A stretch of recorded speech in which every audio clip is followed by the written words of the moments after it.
Heyo, and what is up, gang? Thank you for checking out Sledgehammer TV tonight. The first night of WrestleMania 36 is in the books, and it has been a historic WrestleMania for all the wrong reasons, and it didn't feel like WrestleMania. It certainly didn't look like WrestleMania. Most of the matches were pretty bad. We did have a couple that were pretty decent, but the story of this WrestleMania lies in a main event that has seen the AJ Styles versus Undertaker Boneyard match go from something we were laughing about to something you will never, ever forget. And we are going to talk about all of that and so much more as WrestleMania weekend begins right here and right now. My name is Nick Nightmare, and you are watching the Sledgehammer Wrestling Show's WrestleMania 36 review. Too big for one night over here, too. Let's do it, Sledgeheads.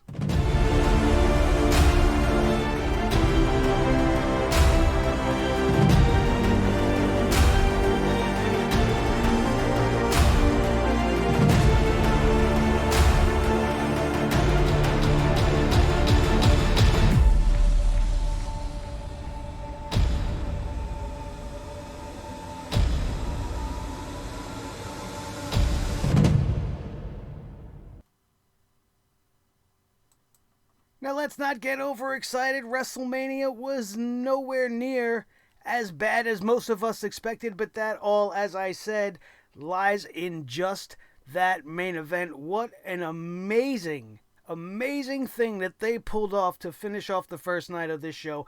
I cannot even believe that they had the talent and the creativity to come up with that Boneyard match, and we were all laughing about it. We were talking about it and saying how stupid it's probably going to be, and it's going to be campy, and it's going to be, WWE screwing things up as usual.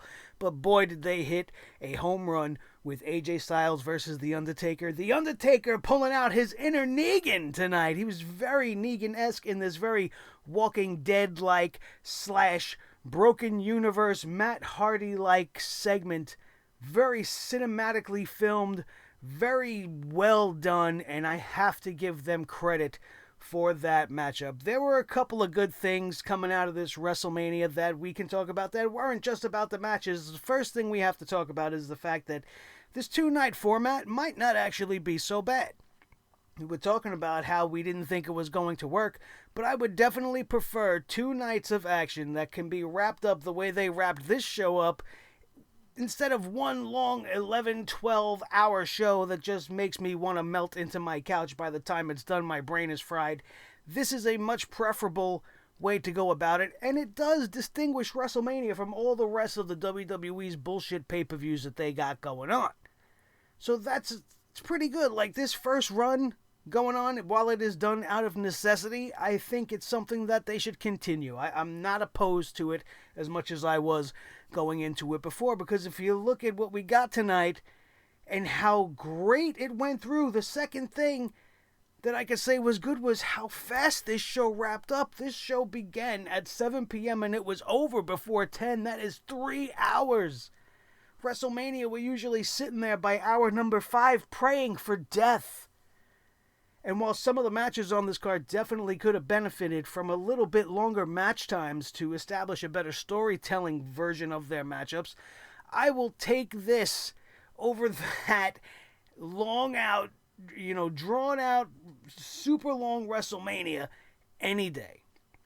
And I really hope that it continues. And the third thing, as we opened up talking about, is despite everything going on, against all odds, and it didn't really feel like WrestleMania, they gave us a couple of genuine WrestleMania moments.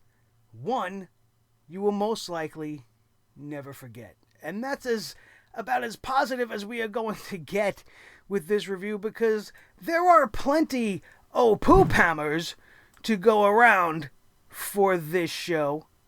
Mostly going to everyone involved with the whole Goldberg-Braun Strowman situation, and we will get into that. Another thing we are going to give the poop hammer to is pretty much anything else besides AJ Styles and The Undertaker. I'll give a little bit of forgiveness to Kevin Owens and Seth Rollins. While the match maybe wasn't what we all expected, because just not having the fans there to react to what's going on wasn't really, it really brings me down. It brings you out of it. It doesn't make you forget and stop worrying about what's going on. It's a blatantly obvious, right in your face, hey, remember when there were fans here? And you're going to go, why aren't there fans? Oh, well, that's right. There's an epidemic sweeping the nation. And it kind of just reminds you of the problems that we're all facing. But I understand you're trying to get entertained by these guys. And Kevin Owens took a dive off the top of the WrestleMania sign, crashing through Seth Rollins into the announce table. And that was a great WrestleMania moment. Kevin Owens promised to get his WrestleMania moment at the expense of Seth Rollins. And that was a great moment in the match. Kevin Owens got the win. Great. But the rest of it, all I can hear was Seth Rollins just,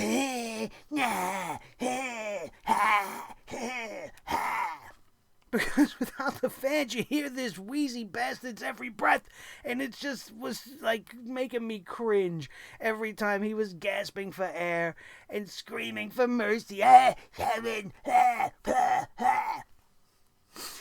I hate hearing him talk when he's actually using words. This was much more terrible to my ears. And of course, a poop hammer has to go to the host with the most. Let's get ready, everybody, because it's time to do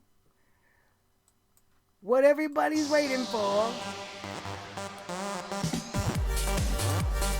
Gronkomania! Yeah. Wasn't it worth it? Isn't it great to see the Gronk?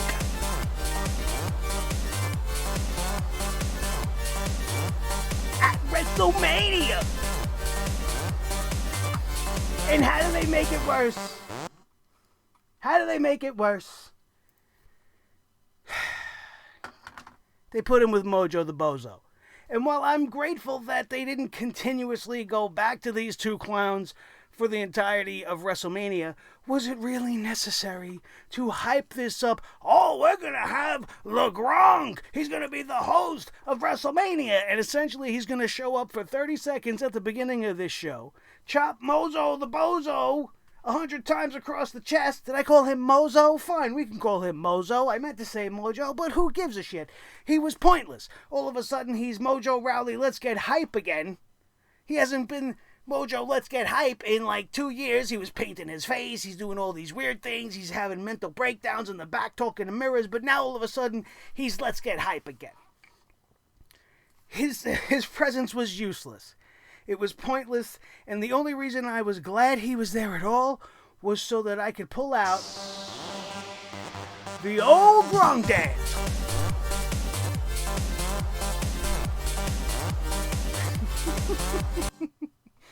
Get him out of here. We got to deal with him again tomorrow. But this is, again, not that I don't care that they didn't use him more or that they didn't do anything special with him. But if you're going to go out there and have guys like Triple H and people that are in the company talk about how Gronk's going to come to WrestleMania, and I think everybody's going to be surprised at what he brings to the table. What are we surprised about? The fact that he could dance to that stupid song?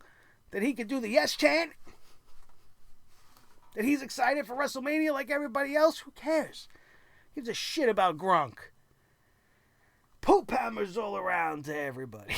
So let's talk a little bit more in depth about the first half of this card. Tonight's card they built up, and from what I can see, is that they put all of the matches that we really, really wanted to see on the show for Sunday, because Sunday is really when WrestleMania is supposed to be going down anyway. So part 2, night 2, whatever you want to call it, is going to be the better of the two nights as far as just the shape of the card goes. This show kicked off with the Kickoff show. Why we had to have a Kickoff show to this, I don't know. I mean, I understand when they're doing it live, they're in the arena, but we didn't need a kickoff show for WrestleMania.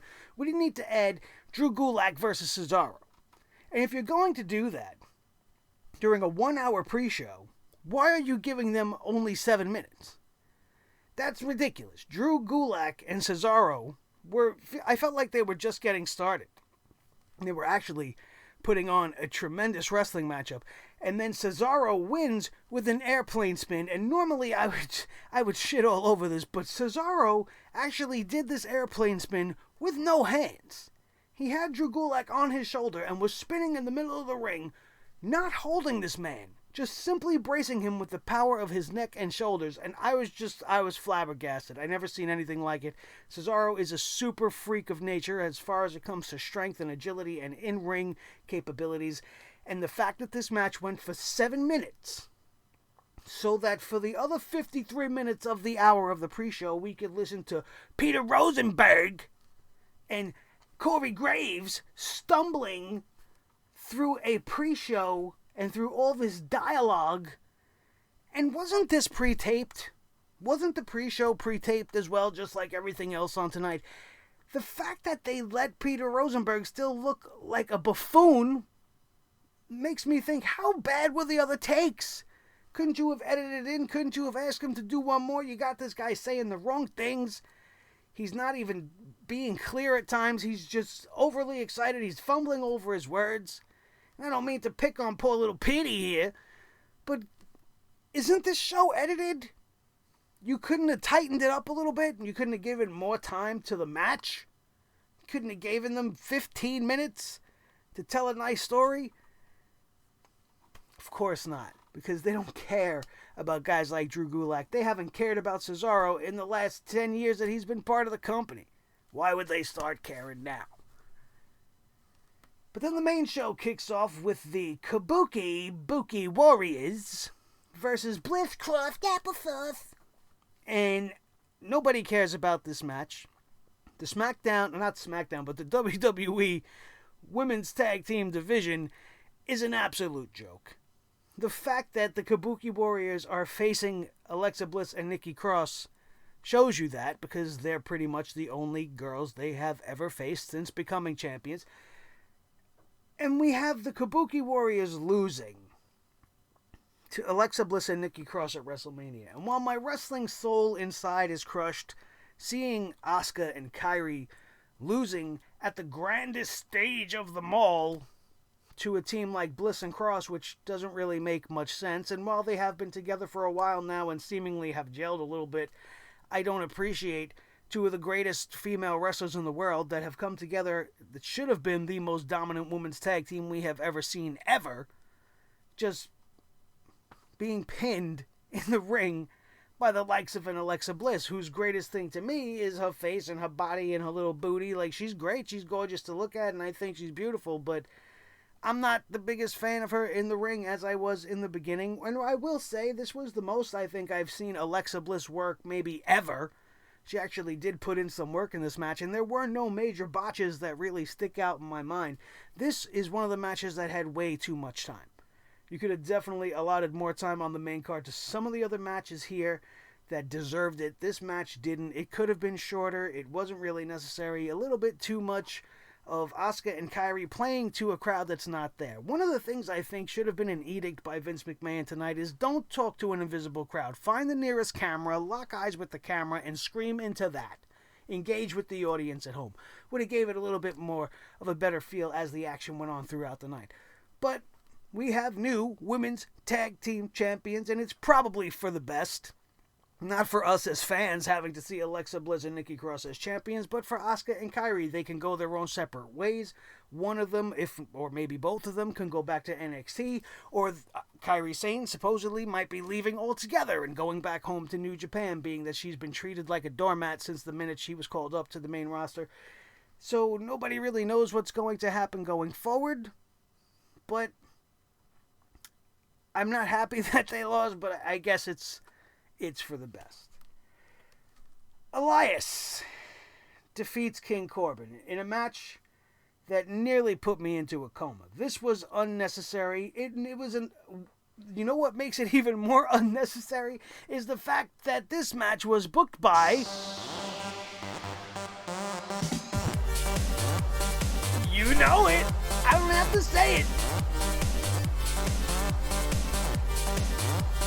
in the one random appearance on SmackDown that he had, which is where this dance and this song and everything was born on Sledgehammer TV, thanks to that stupid appearance and the announcement of the Gronk as the host of WrestleMania. This was his contribution. King Corbin versus Elias. One bag of trash with a crown on his head versus another bag of trash that carries a guitar around. Who cares? Nobody cared about this match. This match was given way too much time. They were putting so much emphasis on, Baron Corbin threw Elias off the balcony last week. Is Elias even going to show up tonight? Of course he is. We already knew he was. And then he has this matchup. And then Elias wins this matchup, which was a surprise to me. I thought for sure they were going to give this win to King Dickhead, but they didn't do that. They gave the win to to Elias here over Corbin. But here's the thing: Elias held the tights, and that's not a very babyface-like thing to do. Is he not the good guy in this matchup? Did you ever see Ricky the Dragon Steamboat win by holding the tights of a Ric Flair? No, you didn't, because that's what Ric Flair would do. That's what a heel would do. Are we watching a matchup between two heels? We wouldn't even know. There's no crowd there to even gauge it for us. But the way they booked it didn't make it very clear. Elias is heel and face just depending on where Vince needs him to be from week to week. He's the tiny version of the Big Show. He's the tiny show. Elias, with his stupid little guitar. And he gets a match over Baron Corbin here. But the actual worst thing about it is because Elias used that heel tactic, it's almost guaranteed that this shit is not over, and we're going to see these two knuckleheads again and again and again. And who wants that? Do you want that? I don't want that. Let's turn the page on the notepad here.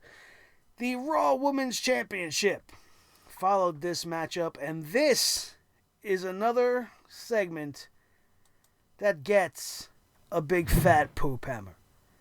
And it's not because of any personal disdain I have for Becky Lynch, because I don't have any disdain for Becky Lynch.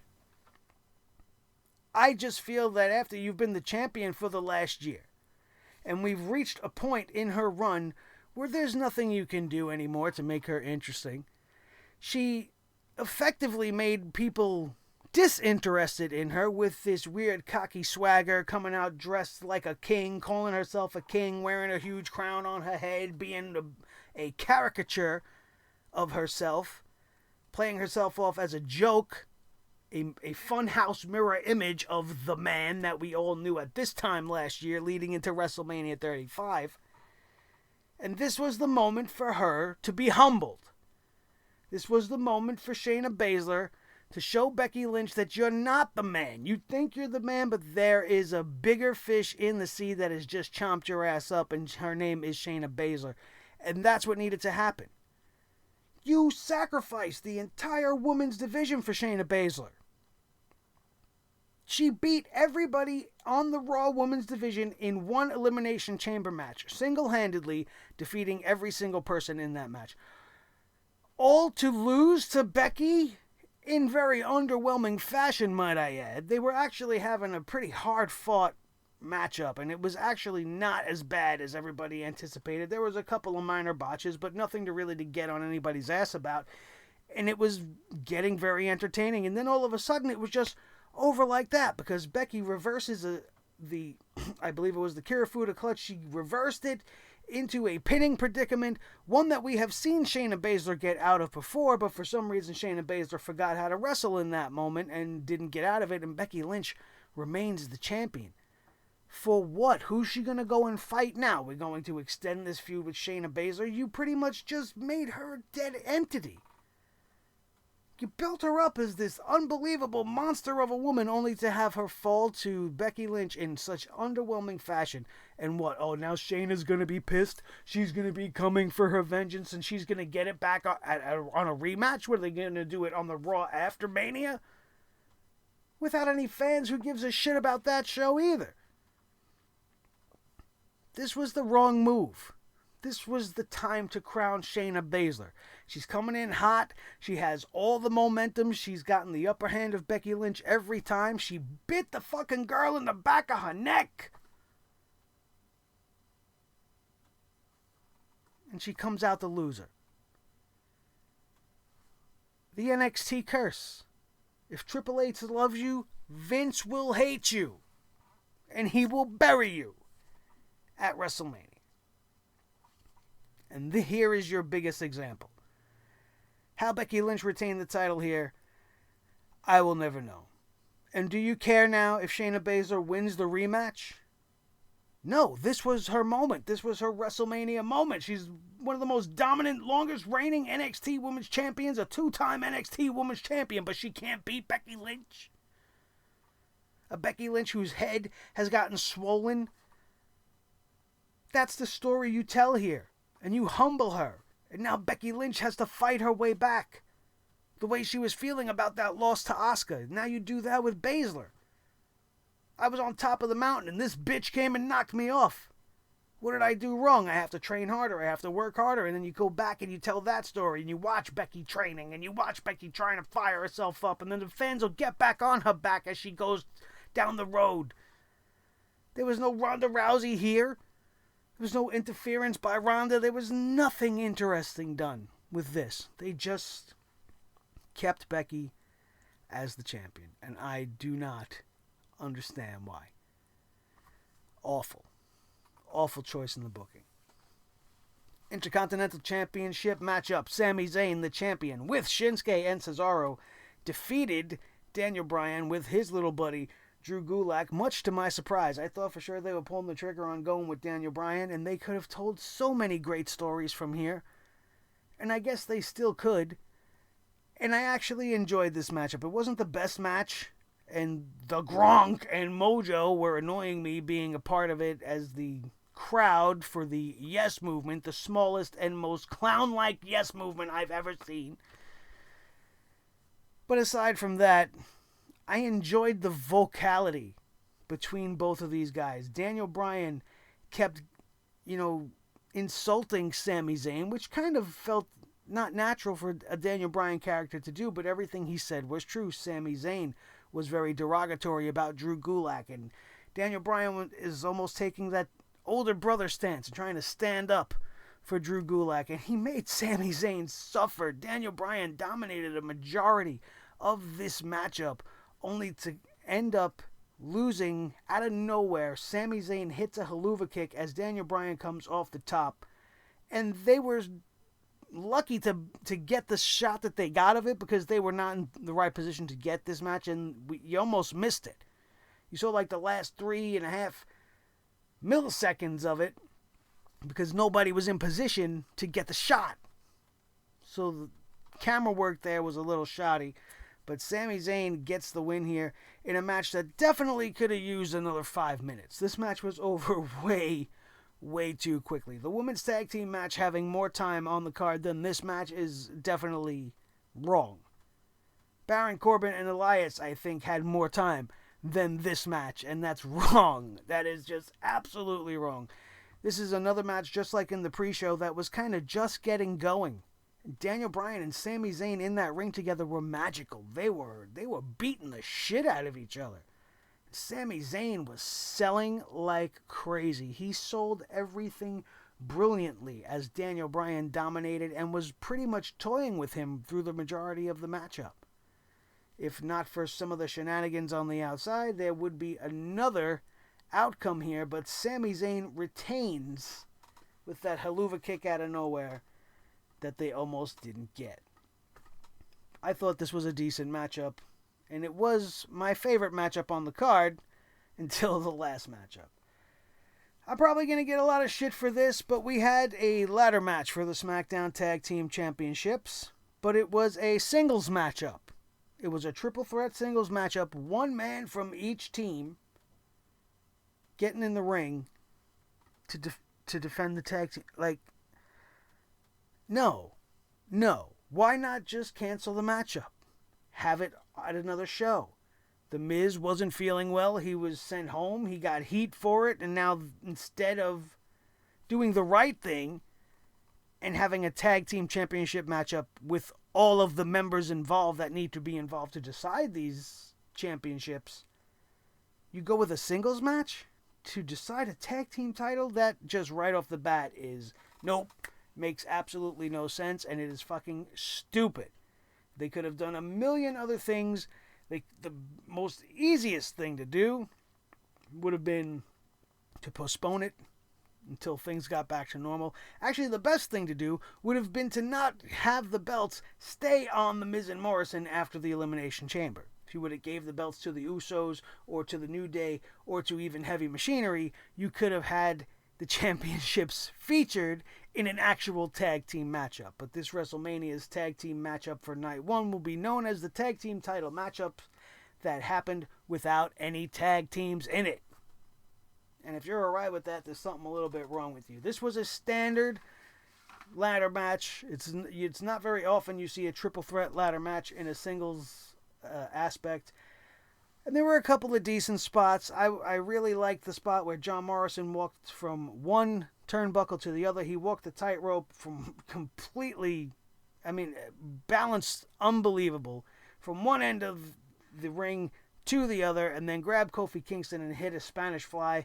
Some really good, very standard ladder match type spots. But the wonky, over-scripted ending, where all three guys remove the championships from the hook at the same time, only to have John Morrison fall as they're all struggling, and he releases the belt as he falls onto the ladder. That was a little circusy for me. I thought that was obviously scripted, and it wasn't very dramatic. It was actually kind of anticlimactic. Everybody had a hand on the gold piece, but you're not supposed to remove the gold piece that has the belts. You're supposed to remove the belts from the thing, and that's what John Morrison did, and he ends up getting the win. The Miz and Morrison retain their championships, and I think they should have had them taken away just based off of the terrible Miz and Morrison rap music video that they did during the pre-show. I've tried to erase it from my mind, and I'm doing pretty good at it. I have to bring it up now because I'm talking to you guys about it, but man, you want to talk about some cringeworthy stuff. If you want a good laugh, go watch this ridiculous shit. I'm sure it's up on the WWE's main webpage or somewhere on their YouTube channel. You'll see this video and you'll just be shaking your head like I was. So we did not have a change in tag team champions, and now this will continue on. So whatever. I hope you guys enjoyed it. It was a ladder match. That's all I really have to say about it. I made this logo a little too big. I feel like I'm getting stabbed in the face with this knife over here. Oh my god, maybe I need a shave. Give myself a nice little shave on camera. Hey, it's getting late. I'm getting delirious over here. Let's get through this review before I absolutely lose my mind. Kevin Owens versus Seth Rollins ended up being much more entertaining than I thought. Despite the fact that Seth Rollins' incessant wheezing and constant yammering was annoying to me, Kevin Owens was the star here. He had gotten his WrestleMania moment, burning down the man bun at Mania, and I really, really enjoyed it. The best part of this matchup was the dive off of the Mania sign. It definitely gave you that feel that you were watching something special.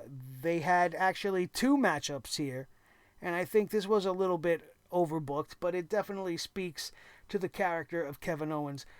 Seth Rollins hit Kevin Owens with the ring bell to get himself disqualified, which got Kevin Owens the win. And normally you would just be like, okay, well, I won. I'll get the bastard next time. But Kevin Owens wasn't about to have that be his WrestleMania moment, so he wanted the match restarted with no disqualifications. Seth Rollins agreed, and it only ended to the Messiah being shut up at WrestleMania by KO Mania, and it was a pretty decent match. I really did enjoy it. I think Kevin Owens deserved it, and I think he deserved it even more in front of a crowd. And this was one of the moments on the night where the absence of the crowd definitely was felt, at least by me. After this, you had the Universal Championship matchup that shouldn't have been happening, that they did to give everything about the Universal Championship to Roman Reigns. They sacrificed Bray Wyatt and everything he was doing with The Fiend. They had him lose to Bill Goldberg, and they set it all up to go to Roman Reigns. And then Roman Reigns is a smart man, and he knows the real deal out there, and he pulls out of WrestleMania. And the WWE had plenty of time to tell us some sort of an interesting story, to get us interested, to make us believe maybe Braun Strowman maybe deserves a chance. Maybe at least film one face-to-face between these two guys or something of that nature. But there was no explanation. There was no unique way the story played out as Triple H promised. There was nothing. Just a simple announcement. Oh, by the way, it's Braun now. And now because they just changed their mind at the last minute with no explanation to it, Braun Strowman is now your Universal Champion. 4 spears by Bill Goldberg consecutively. Kicked out by Braun Strowman. 4 ugly power slams by the Brown Snowman. And we have a new Universal Champion. 4 power slams took out Bill Goldberg. Or should we call him Silverberg? See that beard? Or Bill Grayberg? Awful. Just absolutely awful. It was worse than I even expected. We all knew it was going to be terrible once we knew it was actually happening. But I didn't think it was going to be that bad. Goldberg looked like he didn't even want to be there. Braun Strowman is now walking around with a championship belt he don't deserve. And I don't understand why. I don't understand why. Just call the match off. I understand Vince probably didn't want to pay Bill Goldberg. He's probably got a high price tag, and to extend him past WrestleMania probably would have cost Vince McMahon some money that he don't have right now. But there had to be a better way around this. And the funniest thing about it is you wouldn't have been in this situation if you would have done the right thing. And that right thing would have been to not have that match for Bray Wyatt with Bill Goldberg. Bray Wyatt should have been the champion come this WrestleMania. Having this match with John Cena, that is the only piece of the puzzle that is missing to make that match even more meaningful than they've set the stage for it to be right now. And without that championship, it almost means nothing. So you sacrifice that. You took it out of a storyline that would have been much more better used in, and one that wouldn't have been affected. I mean, they had no way of knowing that, but really, if they didn't change plans to suit Vince's Roman agenda, then everything would have been fine. They could have just canceled Roman versus Goldberg, and no one would have been the wiser. But because there was a championship involved now, they had to scramble. And now we have Braun Strowman as our Universal Champion. Probably the most undeserving champion ever. This guy just lost the Intercontinental Championship to Sami Zayn. And what else has he done before that? Won the Tag Team Championships with a 7-year-old little kid? Won the Andre the Giant Battle Royal one time? Lost the inaugural one? What else has Strowman done? Why is he our champion? Nobody knows. But thankfully, all of that, everything that we had to sit through, as painful as it was in some certain moments, was all made good upon by the Boneyard match. And some of the words I never expected to say during this review tonight would be words like amazing and incredible and creative. This segment, this match, shows that the WWE has the capability to actually be creative. They just choose not to. When they need to do it, they can. And they should do stuff like this a whole lot more. In fact, I think that going forward, this is something that they should do with the Undertakers and with the Fiends and characters of that nature way more often. And I understand, like I said, some of you guys not really enjoying that match because you want to see wrestling in between the ropes. But I would rather see this. When it's done this well and produced that well, I would rather see something like this.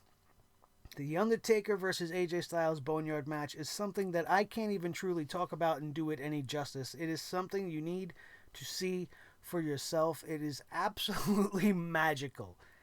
Magical. There are a few things I may have done a little bit differently, but that's just me in my creativity. AJ Styles started this matchup coming out in a hearse. We had the Undertaker's music playing. And that was another thing, man. They had background music. They had a lot of atmosphere built into this that made it really feel like a real high quality, like a Netflix original or, a real Hollywood TV show. And it was much appreciated by me after having to sit through all of that. Taking the audience out of it completely, having it done this way was just a refreshing and very powerful way to end the night when all was said and done. The Undertaker, as we mentioned, very Negan-esque in his attack and pursuit of AJ Styles. He showed up to the Boneyard in his motorcycle gear, but everybody was going, oh, it's going to be the American Badass. Oh, he's going to come out as the Dead Man. But what he actually did was come out as like a hybrid of both of those characters. He had the American Dead Man set up, but he had the American Dead Man. That's what he was. He had the American Badass set up pretty much. He had the bandana and the biker suit and the jeans, but it was all in the Dead Man style. And fighting in a graveyard, it almost had to be.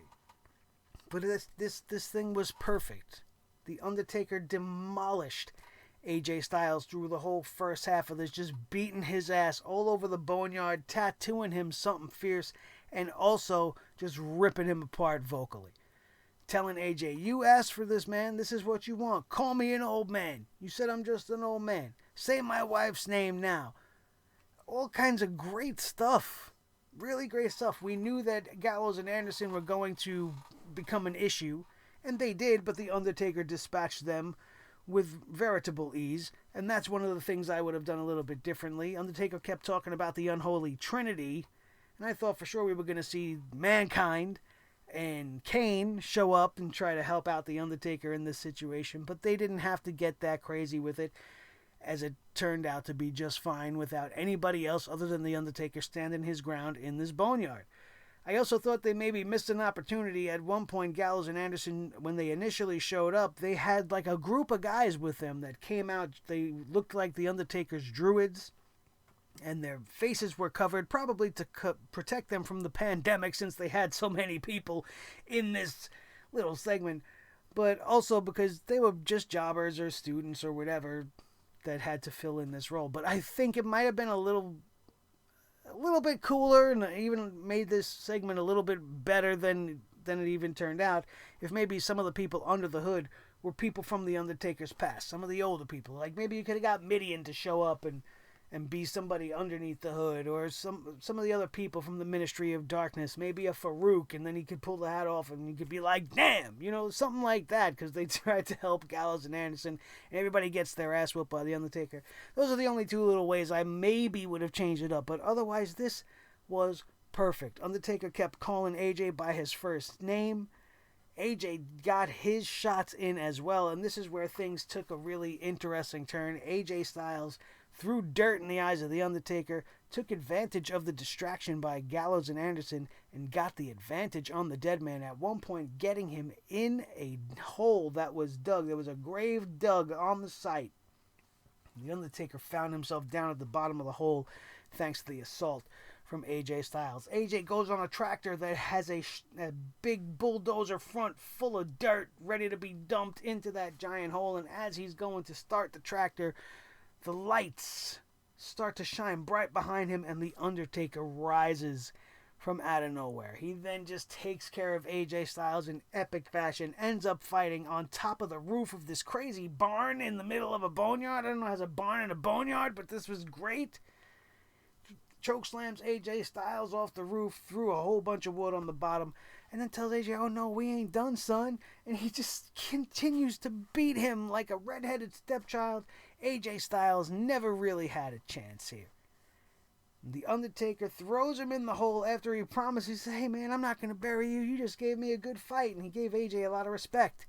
He's like, a lot of guys wouldn't have fought me like that. I ain't going to hurt you, man. We're good. We're good here. Then Taker turns around, turns back to AJ, gives him a big boot. AJ falls into the hole. Taker empties the dirt on top of him. Jumps on the mic, jumps on his microphone. See how excited I am? I'm getting my words all mixed up. He jumps on his motorcycle. Motorcycle. Pulls out, stops for a second, raises his arm. The barn goes up in flames. The Undertaker symbol shows up out of nowhere, lights up in neon purple as the dead man rides into the darkness, claiming his vengeance on AJ, standing up for his wife and burying the Phenomenal One at WrestleMania. That, in one segment, gave you a WrestleMania moment, reestablishes the Undertaker's importance at WrestleMania. Because you can't do something like that with just anybody. And a match like that doesn't mean anything, if not for the legacy and the history of The Undertaker. And sure, the streak has been broken. So how do you make an Undertaker match special at WrestleMania? This is how you do it. Other than Taker, Michaels, and that whole thing, this might be the greatest Undertaker match outside the ring of all time. This might be the greatest out-ring segment they've ever produced.